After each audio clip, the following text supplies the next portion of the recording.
2022 के यूपी विधानसभा चुनाव में बीजेपी ने 37 साल पुराना रिकॉर्ड तोड़ दिया और यूपी में लंबे समय के बाद कोई सरकार लगातार दूसरे कार्यकाल में पूर्ण बहुमत पाने में कामयाब हुई।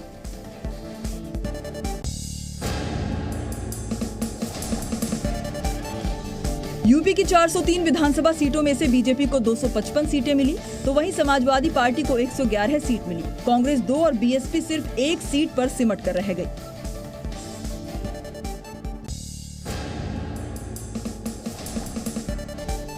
यूपी विधानसभा चुनाव में बीजेपी ने जितने जोर शोर से सीएम योगी के बुलडोजर बाबा की छवि को भुनाने की कोशिश की, उतना ही केंद्र के फ्री राशन की स्कीम को भी भुनाया।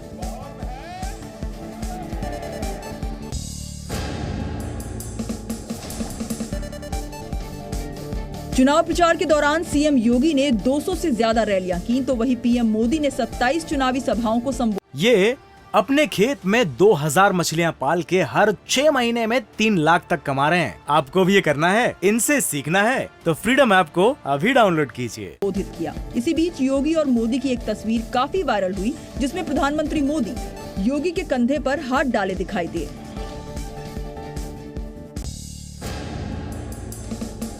उत्तराखंड में विधानसभा की 70 सीटों पर 14 फरवरी 2022 को एक ही चरण में मतदान हुआ। यहां हर 5 साल में सरकार बदलने का रिवाज चला आ रहा था, लेकिन 2022 में बीजेपी ने ये रिवाज तोड़ दिया। विधानसभा चुनाव में बीजेपी को 70 में से 47 सीटों पर बम्पर जीत मिली, लेकिन मुख्यमंत्री पुष्कर सिंह धामी चुनाव हार गए।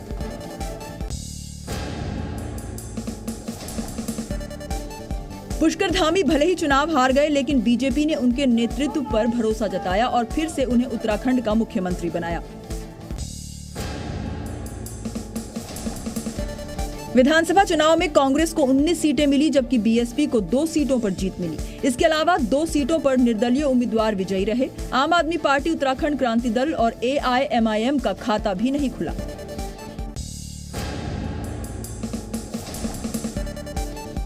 उत्तराखंड विधानसभा चुनाव में पहली बार 8 महिलाओं ने रिकॉर्ड जीत दर्ज की।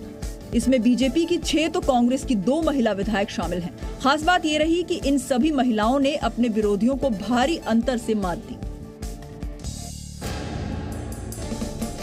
साल 2022 में हुए विधानसभा चुनाव में से एक पंजाब भी था। पंजाब में विधानसभा की कुल 117 सीटें हैं, जिनके लिए 20 फरवरी 2022 को एक ही चरण में मतदान हुआ।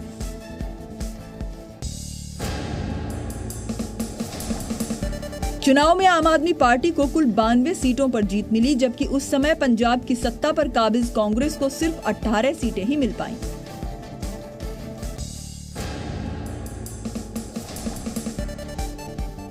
कांग्रेस सरकार में तत्कालीन मुख्यमंत्री चरणजीत सिंह चन्नी 2 सीटों चमकौर साहिब और भदौर से चुनाव लड़े और दोनों पर उन्हें हार मिली।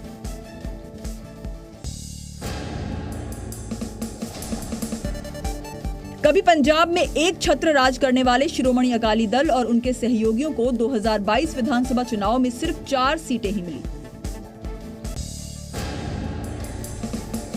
दिल्ली के बाद पंजाब दूसरा राज्य बना जहां आम आदमी पार्टी की सरकार बनी। चुनावी नतीजों के बाद भगवंत मान पंजाब के मुख्यमंत्री बने।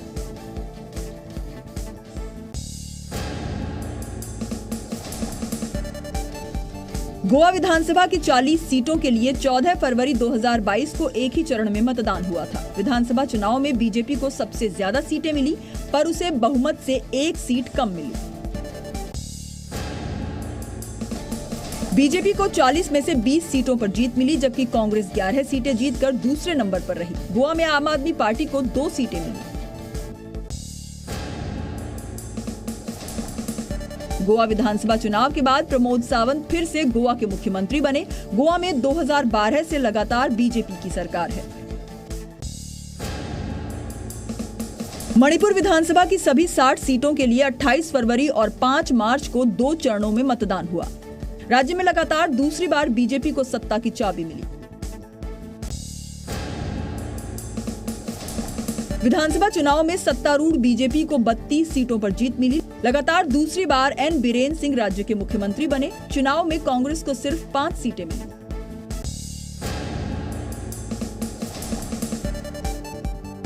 दिसंबर 2022 में हुए गुजरात विधानसभा चुनावों पर सबकी नजर थी। गुजरात की सभी 182 विधानसभा सीटों के लिए 1 दिसंबर और 5 दिसंबर को 2 चरणों में चुनाव हुए और 10 दिसंबर को नतीजों का ऐलान किया गया।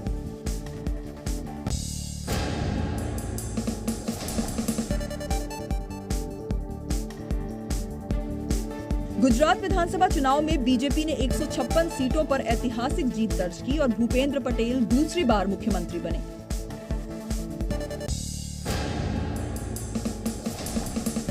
गुजरात विधानसभा चुनाव में कांग्रेस 17 सीटों पर सिमट गई, जबकि राज्य में सरकार बनाने का दावा करने वाली आम आदमी पार्टी को सिर्फ 5 सीटें ही मिली।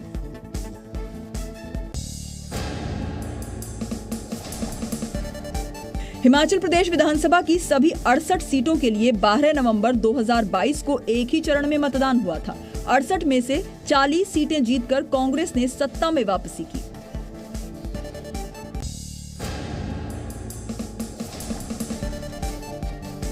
हिमाचल प्रदेश में बीजेपी को 25 सीटों पर जीत मिली। 3 सीटों पर निर्दलीय उम्मीदवार जीते और आम आदमी पार्टी को एक भी सीट नहीं मिली।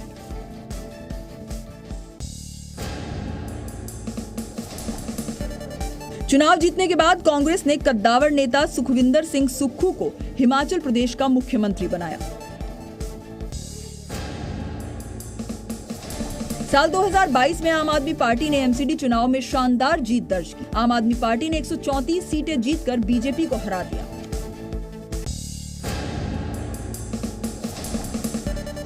पंद्रह साल तक दिल्ली एमसीडी में बीजेपी का कब्जा रहा। कांटे की टक्कर में आम आदमी पार्टी ने बीजेपी को हरा दिया। एमसीडी चुनाव 4 दिसंबर को हुआ था। निगम चुनाव में आम आदमी पार्टी ने साफ सफाई और कूड़े का मुद्दा उठाया था। बीजेपी के खिलाफ एंटी इनकम्बेंसी लहर का फायदा आम आदमी पार्टी को मिला।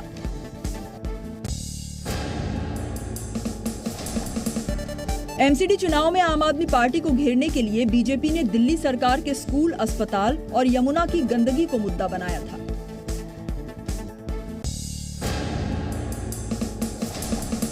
जून 2022 में शिवसेना के कद्दावर नेता एकनाथ शिंदे ने उद्धव ठाकरे से बगावत कर दी। एकनाथ शिंदे शिवसेना के 35 से ज्यादा विधायकों के साथ महाराष्ट्र से गुवाहाटी पहुंच गए।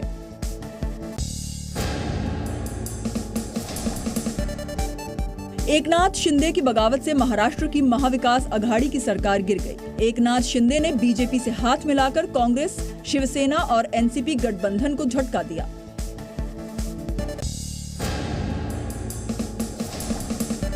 शिवसेना के बागी नेता एकनाथ शिंदे को बीजेपी ने दिया समर्थन। विश्वास प्रस्ताव पर वोटिंग में शिंदे गुट को मिला था 164 विधायकों का साथ।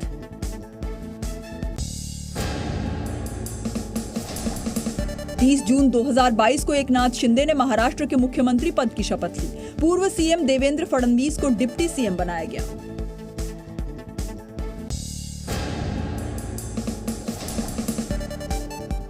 बहुमत परीक्षण के दौरान उद्धव ठाकरे को बड़ा झटका लगा था। उद्धव खेमे के एक और विधायक संतोष बांगर ने भी एकनाथ शिंदे के समर्थन का ऐलान किया था।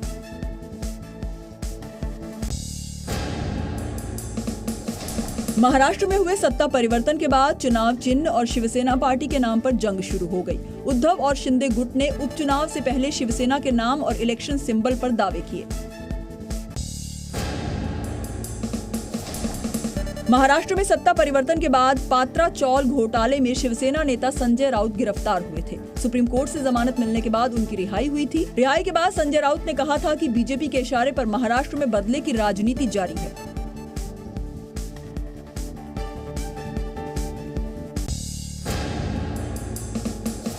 शिवसेना के चुनाव चिन्ह का विवाद सुप्रीम कोर्ट तक पहुंचा। सुप्रीम कोर्ट में महाराष्ट्र के पूर्व सीएम उद्धव ठाकरे ने शिवसेना गुट के मामले में चुनाव आयोग को कार्रवाई करने से रोकने की मांग की थी। सुप्रीम कोर्ट ने इस याचिका पर फैसला मुख्यमंत्री एकनाथ शिंदे के पक्ष में सुनाया और चुनाव आयोग की कार्रवाई पर रोक लगाने से इनकार कर दिया।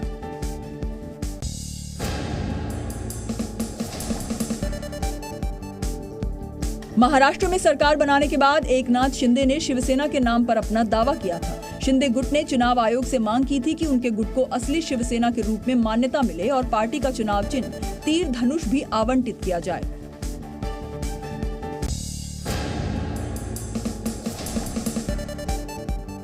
महाराष्ट्र में हुए सत्ता परिवर्तन पर उद्धव ठाकरे ने पीएम मोदी पर निशाना साधा था। उद्धव बोले कि बीजेपी ने शिवसेना तोड़ने के लिए पूरी साजिश रची थी, लेकिन शिवसेना न पहले टूटी थी और न ही आगे कभी टूट पाएगी। बिहार के सियासी घटनाक्रम ने पूरे साल सुर्खियां बटोरी। 2022 में जेडीयू और बीजेपी की गठबंधन सरकार की राहें अलग अलग हो गईं। 2020 में नीतीश कुमार की जनता दल यूनाइटेड ने एनडीए गठबंधन के साथ मिलकर चुनाव लड़ा था और फिर सरकार बनाई थी।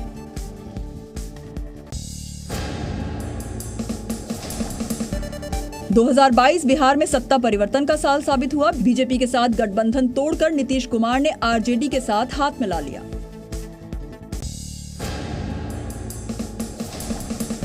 10 अगस्त 2022 को नीतीश कुमार ने 8वीं बार मुख्यमंत्री पद की शपथ ली। आरजेडी नेता और लालू यादव के बेटे तेजस्वी यादव को नीतीश सरकार में डिप्टी सीएम का पद मिला।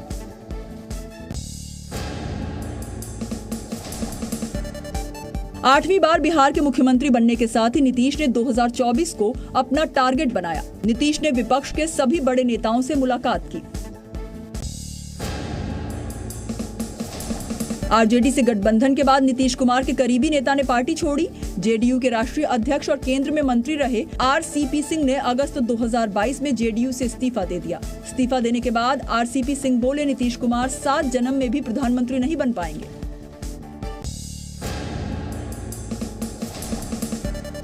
एनडीए का साथ छोड़ने के बाद बीजेपी ने बिहार के लिए प्लान बनाया। बीजेपी ने बिहार के सीमांचल इलाके में अपना जनाधार बढ़ाने के लिए बड़ा सियासी अभियान शुरू किया।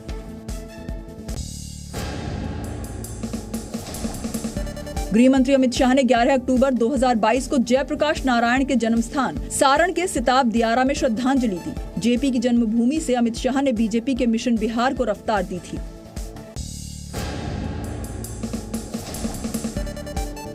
बिहार के सीएम नीतीश कुमार ने डिप्टी सीएम तेजस्वी यादव पर भरोसा जताया। नीतीश कुमार ने अपने उत्तराधिकारी के तौर पर तेजस्वी के नाम का ऐलान किया। नीतीश बोले, 2025 के विधानसभा चुनाव में तेजस्वी ही बिहार का नेतृत्व करेंगे। अगस्त 2022 में पंजाब के फिरोजपुर में प्रधानमंत्री नरेंद्र मोदी की सुरक्षा में बड़ी चूक हुई थी। हुसैनीवाला में राष्ट्रीय शहीद स्मारक से पहले प्रदर्शनकारियों ने सड़क जाम कर दी थी। 15 से 20 मिनट तक प्रधानमंत्री का काफिला फ्लाईओवर पर फंसा रहा था।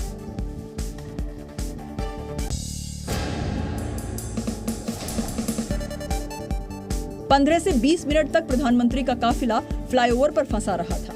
फ्लाईओवर पर फंसे रहने की वजह से फिरोजपुर में पीएम रैली नहीं कर पाए। बिना रैली किए पंजाब से लौटते वक्त प्रधानमंत्री मोदी ने बठिंडा एयरपोर्ट पर अधिकारियों से कहा, अपने मुख्यमंत्री को धन्यवाद कहना कि मैं जिंदा बठिंडा लौट आया।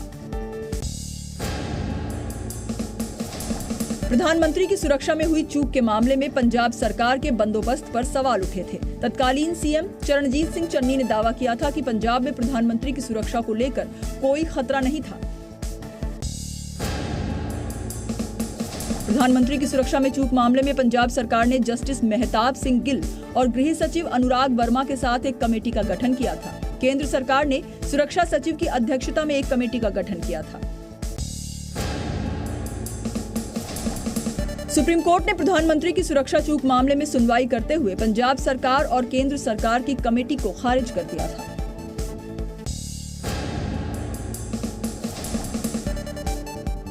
सुप्रीम कोर्ट ने प्रधानमंत्री की सुरक्षा चूक मामले की जांच के लिए 5 सदस्यों की एक टीम का गठन किया था। जांच कमेटी का अध्यक्ष सुप्रीम कोर्ट के रिटायर्ड जज इंदु मल्होत्रा को बनाया गया था। प्रधानमंत्री मोदी के पंजाब दौरे में हुई सुरक्षा चूक के लिए सुप्रीम कोर्ट की ओर से नियुक्त जांच समिति ने फिरोजपुर के तत्कालीन एसएसपी को जिम्मेदार माना था।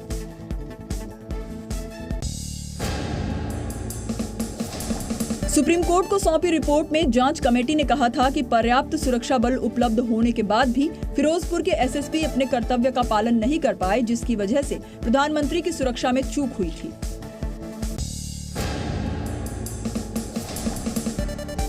फिरोजपुर में जिस जगह पीएम का काफिला फंसा था, वहां से पाकिस्तान का बॉर्डर महज 30 किलोमीटर दूर था। प्रधानमंत्री के किसी भी दौरे से पहले हर मूवमेंट की पूरी सिक्योरिटी ड्रिल की जाती है। सिक्योरिटी ड्रिल के हिसाब से ही प्रधानमंत्री की सुरक्षा के इंतजाम होते हैं।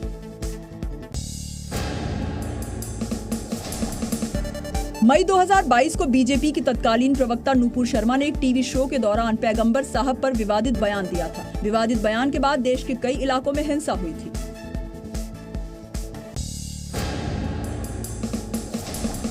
नूपुर शर्मा के समर्थन में पोस्ट शेयर करने पर राजस्थान के उदयपुर में कन्हैया लाल नाम के एक दर्जी की गला काटकर हत्या कर दी गई थी। हत्यारों ने कन्हैया लाल के मर्डर का वीडियो भी बनाया था।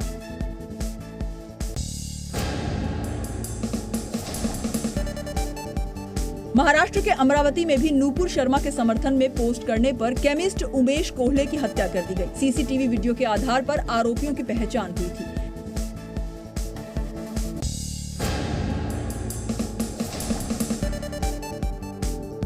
कन्हैया लाल और उमेश कोहले हत्याकांड की जांच एनआईए को सौंपी गई थी। एनआईए ने अलग अलग जगह पर छापेमारी कर दोनों हत्याकांड के आरोपियों को गिरफ्तार किया था।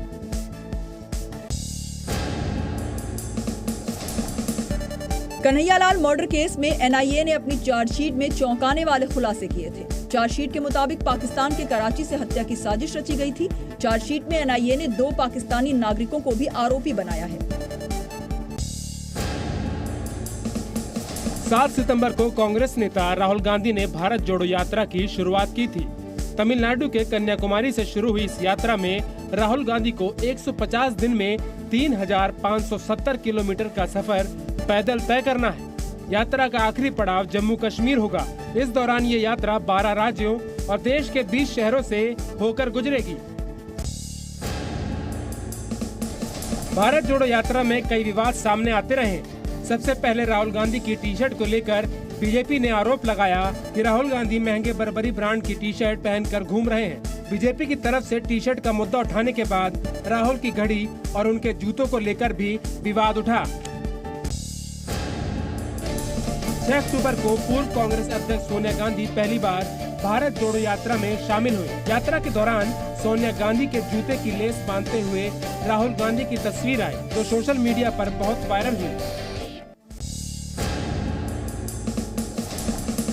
राजस्थान के झालावाड़ में भारत जोड़ो यात्रा के दौरान मोदी मोदी के नारे लगे। दरअसल यात्रा जब बीजेपी दफ्तर के सामने से गुजर रही थी तो बीजेपी कार्यकर्ताओं ने नारेबाजी की, लेकिन राहुल गांधी ने अनोखे अंदाज में फ्लाइंग किस करके बीजेपी कार्यकर्ताओं को जवाब दिया। 16 दिसंबर को भारत जोड़ो यात्रा के 100 दिन पूरे हो गए हैं। इस मौके पर जयपुर में प्रेस से बात करते हुए राहुल गांधी ने चीन पॉलिसी को लेकर मोदी सरकार पर जमकर निशाना साधा। इस दौरान राहुल ने एक विवादित बयान दिया।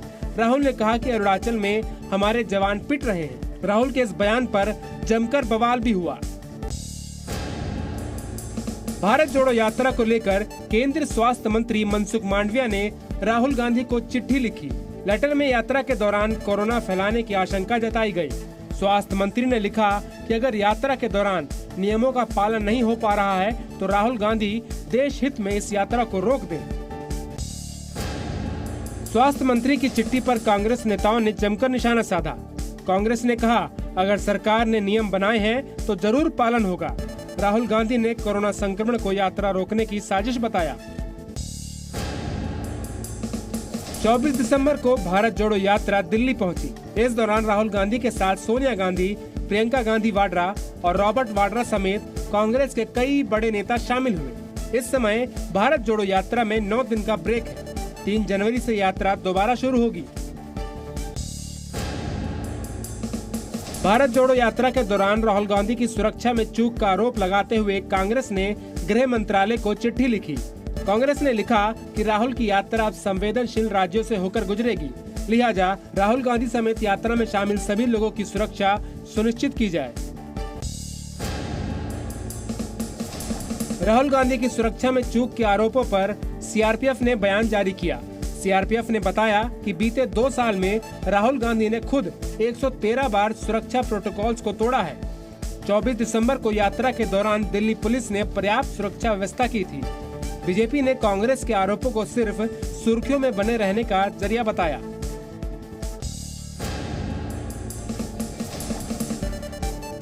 बाईस दिसंबर को देश विरोधी गतिविधियों में शामिल होने की वजह से पॉपुलर फ्रंट ऑफ इंडिया यानी पीएफआई पर केंद्र सरकार ने 5 साल का प्रतिबंध लगाया था।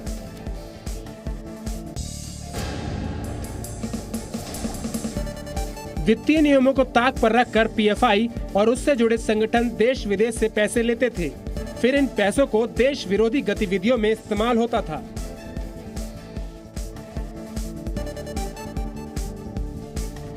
NIA ने विशेष अदालत में किया बड़ा खुलासा। केरल PFI के नेता इस्लामिक स्टेट और अल-कायदा के संपर्क में है। PFI के नेता दोनों आतंकी संगठनों के साथ मिलकर युवाओं को भड़काते हैं। PFI का गठन 17 फरवरी 2007 को हुआ था। दक्षिण भारत के 3 मुस्लिम संगठनों को मिलाकर PFI बना है, जिसमें केरल का national democratic front, Karnataka forum for dignity और तमिलनाडु का मनीथा नीति पसराई शामिल है। बैन से पहले देश के 23 राज्यों में PFI एक्टिव था। देश में स्टूडेंट्स इस्लामिक मूवमेंट यानी सिमी पर बैन लगाने के बाद PFI का तेजी से विस्तार हुआ था। 11 मार्च 2022 को डायरेक्टर विवेक अग्निहोत्री की film the Kashmir files release हुई थी। कश्मीरी पंडितों पर हुए अत्याचार से फिल्म का सब्जेक्ट जुड़ा था। मूवी ने बॉक्स ऑफिस पर अच्छा कलेक्शन किया। विवादों से भी जुड़ा रहा फिल्म का नाता।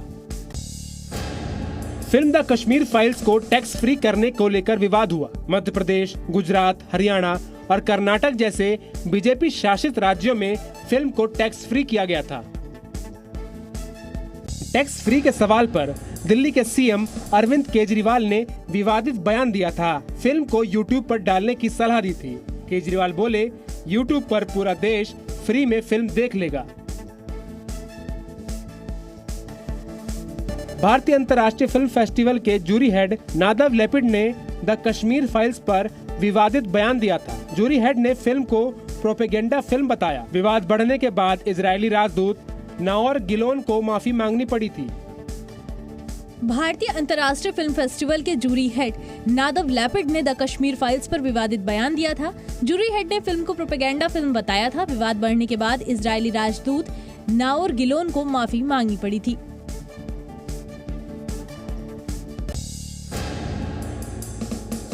दो 2022 की शुरुआत में कर्नाटक के उडुपी जिले में हिजाब विवाद बहुत बढ़ गया। कई स्कूल और कॉलेजों को बंद करना पड़ा। विवाद की शुरुआत पिछले साल हुई, जब उडुपी के एक जूनियर कॉलेज ने छात्राओं को हिजाब पहनकर आने पर रोक लगाई थी। इस फैसले के बाद कॉलेज के बाहर लगातार प्रदर्शन हुए थे। उडुपी के विधायक रघुपति भट्ट ने छात्राओं के हिजाब पहनने को लेकर विवादित बयान दिया था। विधायक ने कहा, जो छात्राएं बिना हिजाब के नहीं आ सकती, वो ऑनलाइन पढ़ाई करें।